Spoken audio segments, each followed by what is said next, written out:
Emu just made the biggest mistake of their entire life. They made Luffy mad. Even more shockingly, they managed to make Luffy mad while he's still in Gear 5, something we've yet to see anyone do beforehand. Keep in mind, Luffy watched multiple people that he swore to protect be taken out right in front of him, and he still didn't crack a frown. So yeah, this is a big deal.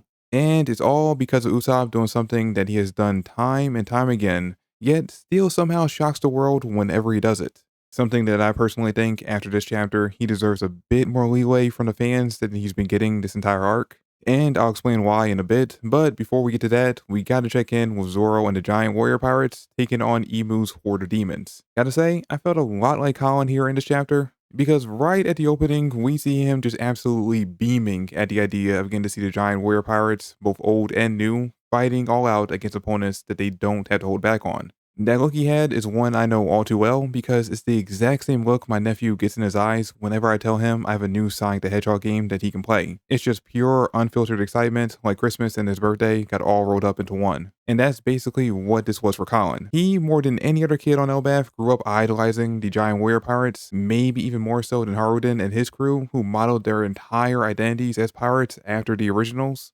They even just straight up copied their name to use for theirs. That's how big of a fan they were of the originals. Despite neither really growing up seeing Dory and Broggy firsthand, due to the two being locked in their duel on a little garden for over 100 years. And for context, Haruden is only in his 80s, I think around 81 or 82, somewhere around there. And well, Colin is a kid, a 20-year-old kid, but still a kid nonetheless. So, for their entire lives, all they had to go off of was the stories they heard regarding these two legendary captains. So yeah, getting to see them in action firsthand, and in Haruto's case, fighting alongside them, has to be extremely exciting for these two. And you know what? That excitement got to me too. I was admittedly a little down on the idea that Zoro would be stuck with them fighting against the demonized giants instead of taking on one of the God's Knights in a 1v1 for the foreseeable future, because I desperately want him to get in some of that cock training that he really needs to be at the level a lot of the more vocal One Piece fans believe he's already at. Keeping in mind that Zoro only just recently started using his cock about 2 or so weeks ago, and only even more recently just discovered that he even has one. So yeah, the dude needs some serious training to be at the level that he needs to be to fight the kind of opponents that they're going to be up against for the rest of the series. And that's what I was really hoping we get to see during this arc, him training his cock and making some serious progress in that, instead of being stuck in a battle that he doesn't really need to even use it in. But hey, I'd be lying if I said that scene of Dory taking a trident to the arm and just being like, heh, is that all you got? Didn't get me at least a little bit more invested in this battle. Also want to point out that it was once again his left arm that got hit, which just continues to joke that Oda has a thing against that specific arm. Though in this case, at least Dory didn't end up losing his arm, he just took some serious damage to it. Not that it slowed him down at all though, because after a short break to check in with Chopper, Gaban, and Kashi, we cut right back to these guys all just mowing down the demons. And I mean like brutally taking them apart. Starting with Bragi taking his axe and slicing one in half, and then Haruden just straight up punching a hole in another. And you know what? That's actually my favorite shot out of the five we see here, because I feel like Haruden is often looked down on as being pretty weak after showing back in Dressrosa. So seeing him punch another larger giant so hard that they get ripped in half should help remind people that while he's not an ancient giant like his brother, he is also a son of Harold and has inherited at least some of his strength. And he's making that known right here in this chapter. Yeah, each shot we see of this group taking out one of the demons just gets more and more brutal as we went on, with the most violent one obviously being Zoro at the end here, completely slicing one of their heads to pieces. And I actually like how Oda is having Zoro fight differently when taking on the demons than he does the giants, because you'll notice that they're all going for big, powerful body blows in this chapter, relying on their brute force to one-shot the demons, while Zoro doesn't have that same level of raw destructive power. So instead, he's going for the more tactical hits, taking out the head to ensure he finishes off the demons right away. That way, he's not wasting any unnecessary energy, which in a battle of human versus giant is always going to be the key to a human walking away alive. It's either they take the giant down hard and fast, or, well, they're screwed. And now, this also helps keep Zoro pretty fresh and in fighting shape, just in case he does get pulled away from this fight and ends up taking on either Somers or killing Cam later on in this arc. Now that being said, despite my enjoyment of this chapter, I'm still not completely sold on the idea of Zoro being involved in this fight, because I feel like him being here is a bit of overkill, As we see, the four giants alone, I think, could easily handle this horde, especially if all four of them pull off a sovereignty attack that would easily take out a good chunk of the demons and turn them back to normal. And then boom, there's even more giants back on their side, making Zoro being here even less necessary. But for now, I will say that after this chapter, I am definitely looking forward to seeing just a bit more of this group in action. And hey, speaking of action, Chopper and Gaban actually got in on some in this chapter. I honestly thought the two of them would be sitting out things for the rest of this arc, so this was a very pleasant surprise. Also, a nice reminder that just because we as the readers know that killing the Dami Reverse Side Giants will revert them back to normal, doesn't mean everyone in the story does. In fact, as of this moment, the only five that we know for sure know this are Zoro and his group. And well, the other giants they're protecting probably saw that too. And I guess the demon giants as well should be aware of this now too, after watching it happen firsthand. Though, if they were, you'd think they'd be a bit more careful about how they approach this fight. Anyway, the point is, Chopper, Gaban, and Kashi don't currently know about this cure, so instead of eagerly bashing away at the two demons right here in front of him, Kashi is very hesitant to fight back against his former friends out of fear of killing them. Again, not aware that by doing that, he'd actually be saving them, because if he was, I bet he'd be just as eager as the last group was. Then, once things start to get a bit too dangerous, that's when our doctor and his very injured patient decide to get involved, and this is where something very interesting happens in this chapter. Because despite his speed feats from earlier in this arc, Gaban's injuries make him a bit slow on the draw, so Chopper is actually the first one to jump in, using Monster Point to smack some good sense right into the demon, which that one hit doesn't end up doing much damage, I think because Chopper also is hesitant to use his full power on the demons, knowing that it's not actually their fault that they're currently like this, and is trying his hardest not to kill them in hopes of finding a way to save them later on. But that later ended up coming now, because that weak attack, despite not killing the demon, somehow knocked him right out of Dami Reverse Eye, turning him back to normal. We can even literally see a demonic shadow being knocked out of the giant right before he falls back and is flipped. And important thing to point out, to our knowledge, Chopper does not currently know any form of Haki. In fact, none of the attacks we see in this chapter, not even Zoro's, is even using basic Haki. So the big question mark from this moment is, what caused the giant to return to normal? Which many online have already jumped to the theory that this must mean that Chopper's Hito Hito no Mi must be a natural counter to Dami Reverse Eye. And look, normally I would say that we shouldn't jump to that conclusion just yet, because it's still way too early to tell, but I don't really see any other explanation here. Chopper hit him, no death, no major damage at all really, and then poof, he was back to normal. And that being a natural power of his devil fruit is the only explanation that we can take from this. And this is where I gotta give the internet credit, because before I even had a chance to process what I was looking at here, people online had already deduced that this has to have something to do with the mural that we saw earlier in this arc, specifically to the text on the second world referring to the forest god who was said to have tamed demons. And look, I wouldn't exactly call what Chopper did here taming. Feels like exercising with it better, especially with the demon factor involved. But that does definitely seem like as good of an explanation as any at the moment on why he has his power. Especially if, like I think we've all thought for a while now, Monster Point is simply just a glimpse of Chopper once he naturally awakens his devil fruit, allowing him to access the power of the forest god, like Luffy awakened gives him access to the power of the sun god.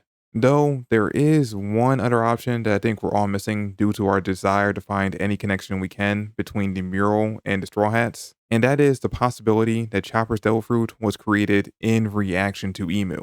Or I guess Emu's power, depending on how long they've actually been running around. Thanks to Vegapunk, we now know their fruits are born from people having such strong desires and wishes that the universe answers them by birthing a fruit with those exact abilities. And for the longest time, the joke around Chopper's fruit was how weird it was that someone's grand desire was to be more human. But what if that wasn't a wish? What if this was something much more personal? That at some point in the past, someone watched a loved one be turned into one of these demons, either by Emu or whoever had this power before them, but that person didn't have the power or heart to take the life of someone they love, which we now know would have turned them back to normal, but this person likely didn't. So with that loved one stuck the way they were, this person likely had a strong, desperate desire to find a way to save them.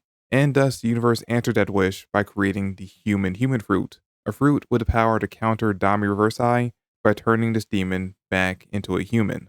I mean, this definitely answers the question why someone would wish for a fruit that, if eaten by a normal person, would seemingly do nothing except take away their ability to swim. Now, of course, this is all just speculation on my part. Nothing definitive has pointed to this theory being more accurate than the Forest God one. In fact, they could easily both be true. I'm just throwing out there what my initial take was on the big reveal in this chapter, and I'd love to hear yours too. Whether you agree with it, agree with the Forest God theory, or have your own completely separate one. Moving on though, we do briefly check back in with the rest of the crew, and we see that Sanji's actually defeated Kill and Cam off screen, rather brutally I might add. Which I mean, that seems to be the theme of this chapter, everyone being much more bloodthirsty and gruesome than they normally are. Because look, we've seen Sanji kick a lot of people over the course of this manga, but I can't remember a single time that he kicked someone so hard that he took off their head. But that is exactly what he seemingly did against Ko and Cam in between chapters. Actually, much more than that. Kind of looks like someone took a big old bite out of his head too. And I guess this is something that we're going to see more of going forward. Now that many of our more dangerous villains are going to have this healing factor that comes with them, it gives Oda the chance to push the crew and friends to be a bit more drastic with how to take them out. Also creative with how to handle them, because most of the crew does not have Conqueror's Haki, so they'll need to find other ways to counter the God's Knight's regeneration. And a prime example of one of their ideas to deal with that pain and ability is what they do here in this chapter, keeping Killencamp's head separated from its body. It's a smart, albeit temporary solution to deal with this immortal problem, but I'd be lying if I said that last line from Killencamp in this chapter didn't have me a bit worried that things might not be that simple. Because right now, the thought is that as long as his head is far enough away from his body, then he can't get back up. They're even taking the extra precaution of putting him in a box so he can't try and roll himself back over to his body. I think we even see one of them in the background tying his body up too. But there is still the possibility that while slower, his body will just regenerate from his head. Keeping in mind that we've seen other God's Knights and Saturn lose limbs, and instead of reattaching the lost body part, a new one just formed in its place. And since they think that he's been taken care of now, it's likely that if he can regenerate from just his head, he'll manage to get them with a surprise attack. Which, look, is great for us readers that want to see an actual on-screen fight between him and either Zoro or Sanji, but it's very likely going to happen at the worst possible time. As of right now, two of the God's Knights have been dealt with, the kids have been saved, and we now have two different ways of returning the demonized giants back to normal, leaving only the Emu-controlled Gunko as the last real threat here, who we will get to in a second. But now that things have swung completely back in our favor, I can see a future where Nami or Frankie, or maybe even Loaf, lets their guard down, and then boom, that's when Kill and Cam comes back. We'll see though, it's not a guarantee. Could just as easily be that the God's Knights were propped up to be much more of a threat than they actually are, or maybe Frankie's right, and the crew has just become too powerful for even these elite soldiers to deal with.